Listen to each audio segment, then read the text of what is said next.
नमस्कार दोस्तों, आप सभी का study for UPSC PCS channel में स्वागत है। आज का वीडियो जो होगा हमारा वो आईआर के जो सवाल होते हैं उसको सही ढंग से कैसे हल किया जाए। उसमें बहुत सारे लोगों को दिक्कत आ रही है।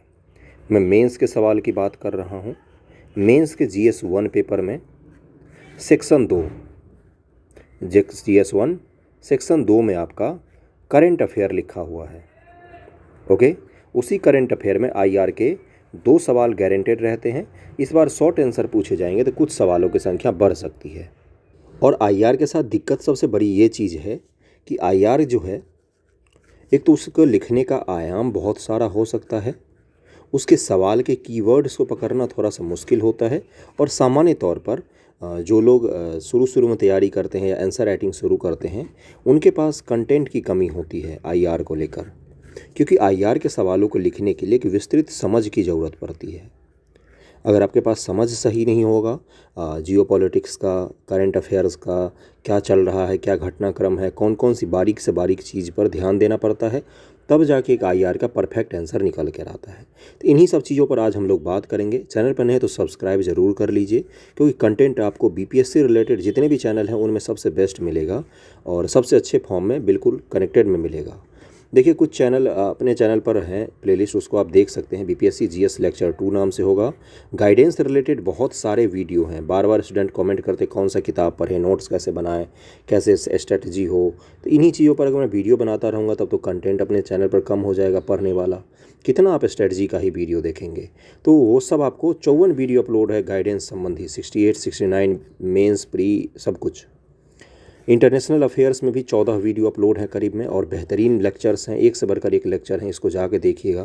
बीपीएससी निबंध पेपर में भी 10 लेक्चर करीब में अपलोड हो चुका है। बेसिक से आपको निबंध लिखना सीख जाएंगे आप। जीएस 1 हिस्ट्री के भी बहुत सारे 17 लेक्चर अपलोड हैं। इसके अलावा आपको चैनल पर इकोनॉमिक्स का बहुत ही अच्छा लेक्चर मिल जाएगा, जिस पर आज भी जो भी देखते हैं उस इकोनॉमिक्स के लेक्चर को ज़रूर कॉमेंट करके बोलते हैं थैंक यू, इतना अच्छा लेक्चर है वो इकोनॉमिक्स का। जाकर देखिएगा, उसके बाद मुझे बताइएगा खुद ही देख कर। लेकिन आज जो हम लोग डिस्कस करेंगे, क्या वो हवा में मैं बातें करूंगा? नहीं, आपको मैं क्वेश्चंस भी दिखाऊंगा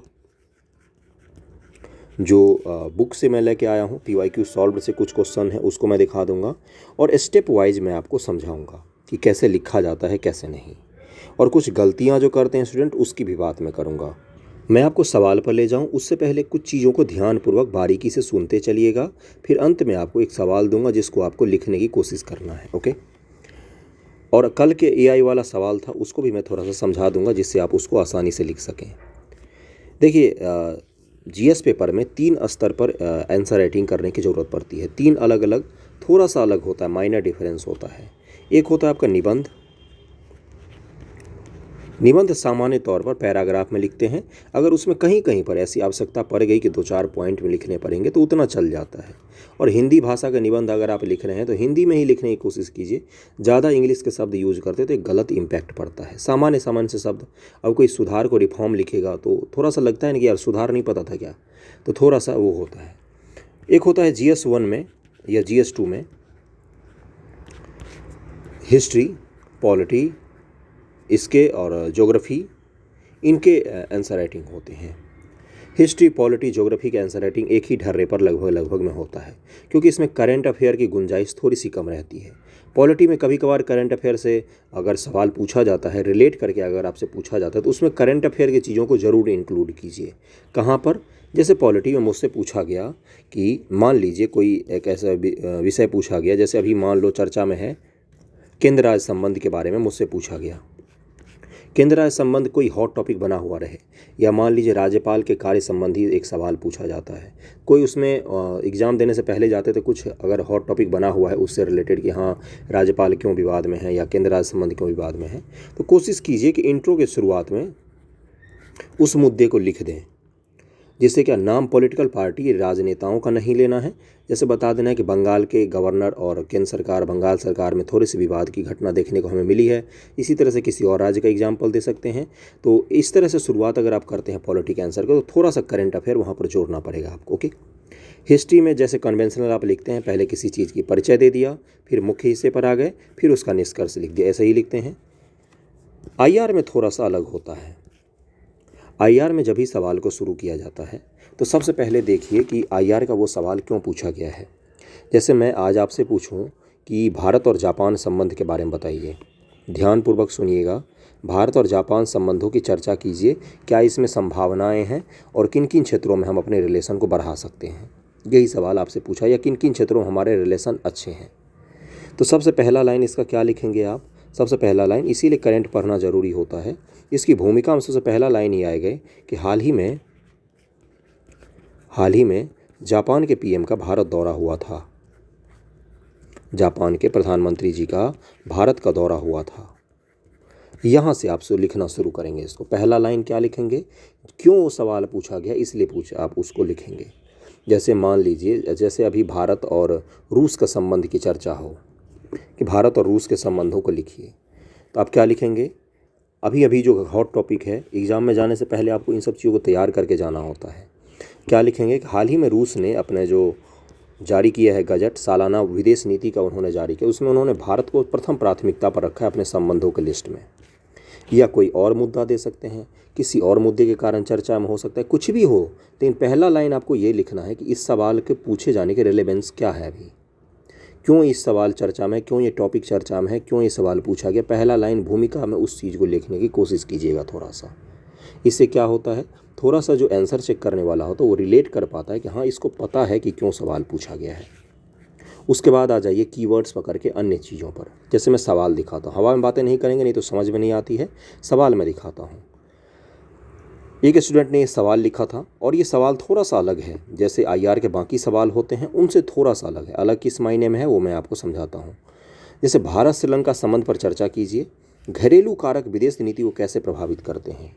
आईआर के सामान्यतः सवालों में घरेलू कारक की चर्चा नहीं रहती है, इस सवाल में था। थोड़ा सा ये सवाल अलग है, इसको लिखने का तरीका भी अलग होगा। कीवर्ड्स पकड़ना आज सीखिए। अगर पहली बार आप सीख रहे हैं तो कीवर्ड्स पकड़ना पहले सीखिए। कीवर्ड्स अगर आप पकड़ना सीख जाएंगे तो सवाल को आप आधा वहीं पर हल कर लेंगे। क्या है? भारत और श्रीलंका संबंधों पर चर्चा कीजिए। हमारे संबंध किस तरह के हैं, किन किन क्षेत्रों में हम काम करते हैं, उस पर चर्चा करना है। घरेलू कारक विदेश नीति को कैसे प्रभावित कर रहे हैं। भारत और श्रीलंका में कौन कौन से ऐसे घरेलू कारक हैं जो भारत और श्रीलंका के विदेश नीति को भी प्रभावित करते हैं। अब बहुत सारे लोगों को ये नहीं पता होगा, क्यों? क्योंकि आपने पढ़ा नहीं है डिटेल में भारत और श्रीलंका का संबंध। तो सबसे पहला संकट तो आपके पास किस चीज़ का आएगा? कंटेंट का, कि भाई साहब इसमें लिखें क्या। सारा आपका भाषण तो सुन लिया, लेकिन हमें यही नहीं पता उसमें लिखें क्या। ये सबसे पहली दिक्कत होगी। इसके लिए सबसे पहले क्या करना होगा? मैंने हमेशा बताया है कि लिखना, अगर 8 घंटे आप पढ़ते हैं तो उसमें से 2 ही घंटे होना चाहिए, बाकी 6 आवर आपको पढ़ने पर लगाना चाहिए। ये क्लियर हो गया होगा। तो भारत श्रीलंका अगर संबंध को आपने ध्यानपूर्वक पढ़ा होगा, ऊपर चलते हैं, थोड़ा सा डिस्कस करके अच्छे से बात करते हैं। भारत श्रीलंका संबंध को अगर आपने ध्यानपूर्वक पढ़ा होगा तो हमेशा से ही एक मुद्दा चर्चा में रहा। वो क्या है? श्रीलंका की अगर आप देखेंगे, वहाँ की डेमोग्राफी को देखेंगे तो वहाँ पर 2 प्रजाति के लोग मुख्यतः रहते हैं। एक सिंहली हो गया और दूसरा तमिल हो गया। तमिल हो गया। अब तमिल प्रजाति के लोग भारत में कहाँ पर रहते हैं? तो ये रहते तमिल भाषी लोग, ये अपने तमिलनाडु के राज्य में रहते हैं। सिंहली लोगों का वर्चस्व वहाँ पर रहा है, बहुसंख्यक है ये वहाँ की भाषा भी सिंहली है। तमिल वहाँ की दूसरी भाषा बननी चाहिए थी, लेकिन उन्होंने थोपा ज़बरदस्ती तमिल लोगों पर। कौन सी भाषा थोपा? सिंहली भाषा थोपा। इसको लेकर कहाँ पर विरोध होगा? अगर तमिल लोगों को सताया जाता तो कहाँ पर विरोध होगा? ये विरोध होगा अपने तमिलनाडु राज्य में। इसीलिए राजीव गांधी जी जब प्रधानमंत्री थे, जब उन्होंने लिट्टे के जो प्रभाकरण था, तमिल रिबेलियन था, वो तमिल विद्रोही था, उसके मारने के कदम उठाए, तो तमिलनाडु में इसका बड़ा व्यापक विरोध हुआ था, क्योंकि तमिलनाडु के लोग बहुत सारे लिट्टे को अपना हीरो मानते थे। ये क्या है? घरेलू हमारे मुद्दे हैं कि हम श्रीलंका सरकार की उस हद तक मदद नहीं कर सकते हैं जब तक वो तमिल लोगों की सुरक्षा की बात नहीं करती है। आए दिन सिंहली लोगों के द्वारा तमिलों को प्रताड़ित किया जाता है, उनको भाषा थोपने की कोशिश कर, उनके साथ हिंसा होती है, उनको मार के भगाया जाता है। व्यापक पैमाने पर हिंसा हुई थी, तभी जाके लिट्टे लिबरेशन ऑफ तमिल टाइगर्स नाम के एक संगठन का जन्म हुआ था। इसलिए तमिलनाडु में कुछ भी होता है तो उसका असर श्रीलंका में कुछ भी होता है तो उसका असर कहाँ पर पड़ता है? तमिल राजनीति पर पड़ता है, देश के अंदरूनी भाग पर पड़ता है, देश के अंदरूनी राजनीति पर पड़ता है। इसलिए भारत सरकार जब भी जब भी श्रीलंका से थोड़ा सा भी डील करेगी, श्रीलंका से जब भी डील करेगी, तो उसमें पहली प्राथमिकता किन लोगों को देगी? तमिलनाडु के लोगों को, तमिल लोगों को देगी कि आप तमिल लोगों को सताना बंद कीजिए, तमिल लोगों को प्रताड़ित करना बंद कीजिए, तमिल लोगों को ज़बरदस्ती अपहिंसा करना उन पर बंद कीजिए, बहुसंख्यकवाद की राजनीति तमिल लोगों पर थोपना बंद कीजिए। इसीलिए आपने देखा होगा जब CAA लाया गया था, जो नागरिकता संबंधी कानून लाया गया था 2019 में, तो उसमें तमिल लोगों को शामिल नहीं किया गया था। जो लोग श्रीलंका से भाग भाग कर आए थे अपने तमिलनाडु राज्य में, उनको नागरिकता देने की बात नहीं की गई थी। तो इसलिए वहाँ पर बहुत ज़्यादा विरोध हुआ था इस चीज़ का। तो क्या है, हमारे घरेलू फैक्टर ऐसे हैं जिसको लेकर श्रीलंका के साथ हमारी विदेश नीति थोड़ी सी प्रभावित होती रहती है। चीज़ें समझ में आ गई। अब इस सवाल को अब लिखेंगे कैसे, थोड़ा सा अब उस पर बात कर लेते हैं। सबसे पहले भारत, इसमें कीवर्ड्स मैंने कौन कौन से पकड़ाए थे आपको? भारत श्रीलंका संबंधों पर चर्चा कीजिए, सबसे पहले इसको लिखेंगे। आ जाइए ऊपर, क्या सब लिखेंगे इसमें हम? भारत और श्रीलंका के कौन कौन से संबंध हैं, किस तरह के संबंध हैं, हमारे आर्थिक संबंध किस दिशा में बढ़ रहे हैं, हम आर्थिक क्षेत्र में किन किन चीज़ों पर समझौता कर रहे हैं, ये आप जब पढ़ेंगे तो आपको पता चलेगा। पढ़ना कहाँ से, सोर्स बहुत बार मैं बता चुका हूँ, आप ऑनलाइन पढ़ सकते हैं, न्यूज़पेपर में पढ़ सकते हैं। विजन IAS का जो आता है मैगजीन मंथली, उसमें भी IR के बहुत सारे टॉपिक रहते हैं। विजन 365 ऑनलाइन डाउनलोड कर सकते हैं, हिंदी इंग्लिश में, वहाँ से मिल सकता है आपको। संस्कृति IAS वगैरह के वेबसाइट पर भी आपको भारत श्रीलंका संबंध खोजेंगे तो मिल जाएगा, दृष्टि के वेबसाइट पर मिल जाएगा। अपने प्लेलिस्ट में भी भारत श्रीलंका का संबंध मौजूद है। आर्थिक संबंध लिखेंगे, उसके बाद से क्या लिखेंगे? जो समझौते हुए हैं। उसके बाद से क्या लिखेंगे? किन समझौतों को हम आगे भविष्य में करने की संभावना किन समझौतों की है, ये संबंध हमने लिख दिया। किन चीज़ों के कारण हमारे संबंध में चुनौती है।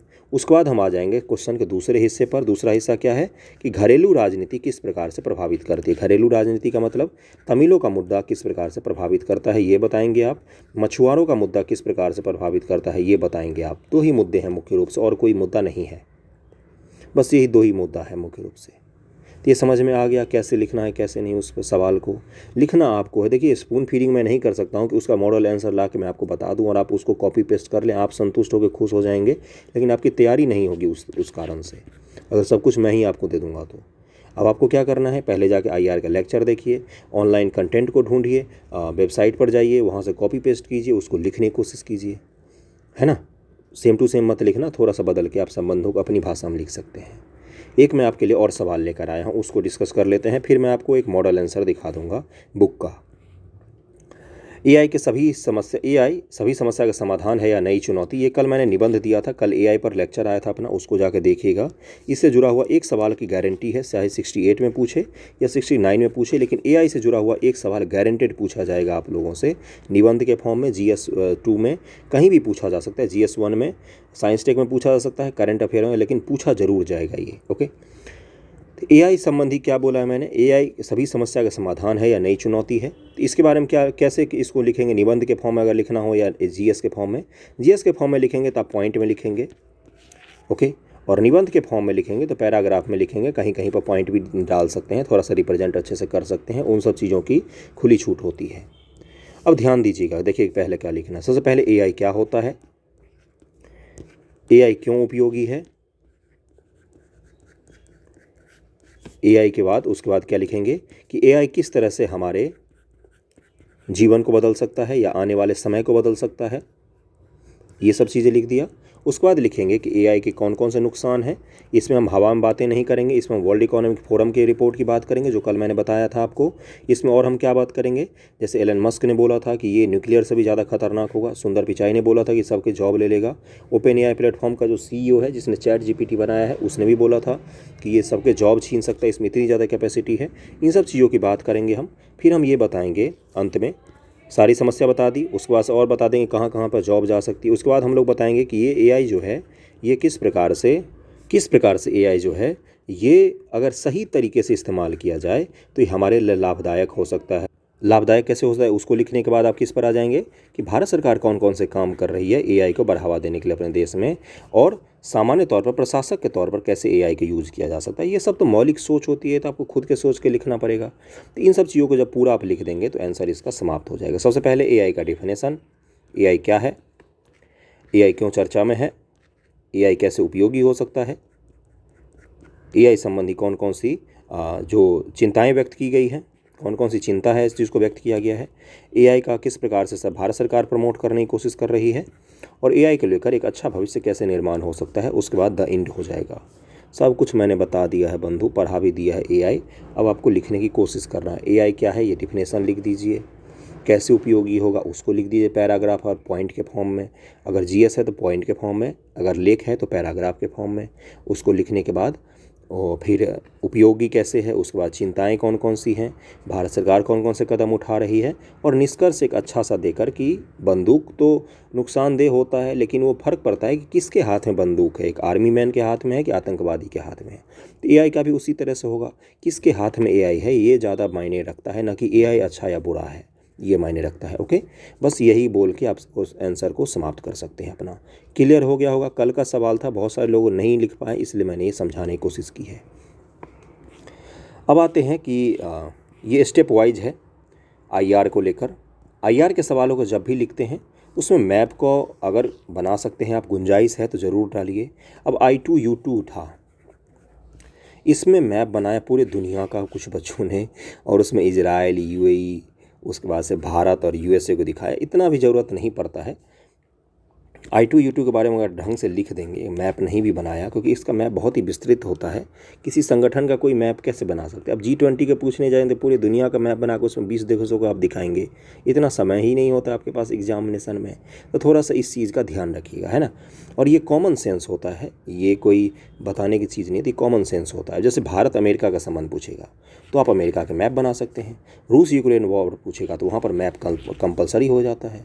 अब पूछेगा कि G20 सम्मेलन भारत में हो रहे, इसके क्या आयाम हैं, तो वहाँ पर मैप की आवश्यकता थोड़ा सा कम पड़ता है ना। देखिए आईआर के सवालों के लिए मैंने बोला था कि सबसे पहले मैप, फिर देखना है कि जिस भी देश के साथ पूछा गया है, जैसे भारत अमेरिका का पूछा गया, तो हमारे संबंध क्यों विकसित हो रहे हैं, ऐसे कौन कौन से मुद्दे हैं जिस पर हम दोनों समान रूप से सोच रखते हैं। जैसे भारत अमेरिका का संबंध होगा तो चीन को रोकना हमारा पहली प्राथमिकता होगा, इंडो पैसिफिक हमारा दूसरा प्राथमिकता होगा, तीसरा होगा टेररिज्म के खिलाफ, चौथा होता है हमारा मुद्दा लोकतंत्र का, पांचवा होता है इकोनॉमिक प्रॉस्पेरिटी का। ये सब मुद्दे हैं जिस पर भारत और अमेरिका कॉमन रूप से सोचते हैं। तो इन मुद्दों को थोड़ा सा लिखिए। उसके बाद ये सब आयाम होते हैं रिलेशन का, कि हम आतंकवादी हमलों के परिप्रेक्ष्य में किस प्रकार से आगे बढ़ने की कोशिश कर रहे हैं, सिक्योरिटी डायलॉग जिसको बोला जाता है, या चीन को लेकर हम किस प्रकार से आगे बढ़ने की कोशिश कर रहे हैं। तो ये सब आयाम होते हैं किसी भी रिलेशन को लिखने के। भूमिका मैंने बताया है, करंट लिखिए, या जैसे G20 के बारे में पूछा गया तो G20 का परिचय लिख सकते हैं, और G20 के बैठकों के बारे में लिख सकते हैं वहाँ पर सवाल शुरू करने के लिए। फिर सवाल के मुख्य हिस्से पर आ जाइए। जैसे ऊपर वाले सवाल में क्या था कि भारत श्रीलंका का संबंध क्या है, और उसके बाद से घरेलू राजनीति के बारे में पूछा हुआ था। उसके बाद से एंड करते समय उस संबंधों की क्या संभावना है, भारत श्रीलंका का संबंध किस किस आयाम में और बढ़ना चाहिए, कहाँ कहाँ पर बढ़ सकता है, कहाँ कहाँ पर संभावना है, उसको लिखना है। उसके बाद से आंसर आपका समाप्त हो जाता है। यही 3 स्टेप होता है किसी भी सवाल को लिखने का, मुख्य रूप से आईआर की मैं बात कर रहा हूँ। आशा करता हूँ बहुत सारा कुछ क्लियर होगा। अब चलते हैं एक सॉल्व आंसर पर। ये देखिए, पहली बात तो बच्चे बुक के पीछे पड़ जाते हैं। ये अरिहंत का PYQ है, UPSC का है, इसको ले सकते हैं आप। ओके, ये पहले का क्वेश्चन है, 2019 का क्वेश्चन है। भारत और जापान के लिए समय आ गया है कि एक ऐसे मजबूत समसामयिक संबंध का निर्माण करें जिसका वैश्विक एवं रणनीतिक साझेदारी को आविष्टित करते हुए एशिया एवं संपूर्ण विश्व के लिए बड़ा महत्व होगा। अब इसको लिखना है, टिप्पणी कीजिए। 150 शब्द, 150 शब्द ही है। सबसे पहला स्टेप क्या था? सबसे पहला स्टेप था कीवर्ड्स को सेलेक्ट करना। भारत और जापान एक मजबूत समसामयिक संबंध निर्माण करें जिसका वैश्विक और रणनीतिक बोल रहा है, रणनीतिक स्ट्रैटेजिक को आविष्टित करते हुए एशिया और संपूर्ण विश्व के लिए बड़ा महत्व होगा। भारत और जापान का संबंध, समसामयिक संबंध वैश्विक परिप्रेक्ष्य में और रणनीतिक साझेदारी को लेकर बताना है कि ये पूरे दुनिया और एशिया के लिए कैसे अच्छा हो सकता है। अब इसकी शुरुआत आप कैसे करेंगे? हाल ही में जापान की, ये इस पर मत जाइएगा, हाल ही में जापान के प्रधानमंत्री जी भारत आए थे, जिसमें भारत और जापान ने कुछ कुछ समझौतों पर हस्ताक्षर किया या इन मुद्दों पर बातचीत हुई। ये तो आपको पढ़ना ही पड़ेगा करंट में। ओके, उसके बाद से आ जाएंगे किन किन मुद्दों पर हम लोग कॉमन हो सकते हैं पूरी दुनिया में। जैसे हिंद प्रशांत, चीन को रोकने के लिए, दोनों का कॉमन शत्रु कौन? चीन। दूसरा, जापान के पास मैन पावर कम है। मैन पावर का मतलब उसके पास लोग कम है काम करने के, उसके पास पैसा तो खूब सारा है, तकनीक भी उसके पास अच्छा है। वो दुनिया की तीसरी सबसे बड़ी इकॉनमी है, हम दुनिया की पांचवीं सबसे बड़ी इकॉनमी है। अब हम दोनों जब मिल जाएंगे तो हमारे पास पैसा भी खूब सा होगा, और भगवान की कृपा से 140 करोड़ भारतीय हैं हम, तो जापान की जो आदमी की कमी है उसको भी परिपूर्ण कर देंगे, है ना। तो उससे क्या होगा, जो चीन अकेले पूरे दुनिया में जगह जगह सड़क बना रहा है, अवसंरचना बना रहा है, अपने प्रभाव क्षेत्र में देशों को ला रहा है, उसको हम थोड़ा सा कमज़ोर कर सकते हैं, हम दोनों देश अगर मिल जाएं तो। ये बात क्लियर हो गया। इसी को आगे हमने लिखा है, देखिए यहाँ पर इन्होंने लिखा है कि एशिया अफ्रीका वृद्धि कॉरिडोर। एशिया अफ्रीका में भारत और जापान मिलकर ऋण बांट रहे थे, इंफ्रास्ट्रक्चर डेवलप करने की बातचीत कर रहे थे, जहाँ पर चीन का प्रभाव थोड़ा सा ज़्यादा था। सैन्य सहयोग विकसित कर सकते हैं, जिसमें क्वाड वगैरह की बात कर सकते हैं आप। वैश्विक स्तर भारत जापान संबंधों की व्यापकता है। G4 जैसे सदस्य हैं, जिसमें भारत, जापान, ब्राज़ील और जर्मनी शामिल हैं, जो संयुक्त राष्ट्र सुरक्षा परिषद में अस्थायी प्रतिनिधित्व चाहते हैं। परमाणु समझौता हुआ है, जिसमें जापान भागीदार है। भारत चीन संबंधों को लेकर भी इनका एक दृष्टिकोण है कि दुनिया जो है वो रूल बेस्ड ऑर्डर के रूप में होना चाहिए। ये PDF आपको मिल जाएगा, कल वाला PDF मिल जाएगा, ध्यानपूर्वक इसको लिखने की कोशिश कीजिएगा। आज का सवाल पर अब आप आ जाते हैं। आज का सवाल यही था, आज का सवाल यही है, भारत और श्रीलंका के संबंध पर चर्चा कीजिए, घरेलू कारक विदेश नीति को कैसे प्रभावित करते हैं। इसी को लिखना है, लिखने की कोशिश कीजिएगा। लेक्चर कैसा लगा ये ज़रूर बताइएगा। कुछ सुधार करना हो तो वो भी ज़रूर कमेंट कीजिए, मैं सुधार करने के लिए हमेशा तत्पर रहता हूँ। थैंक यू सो मच आप सभी का। ओके।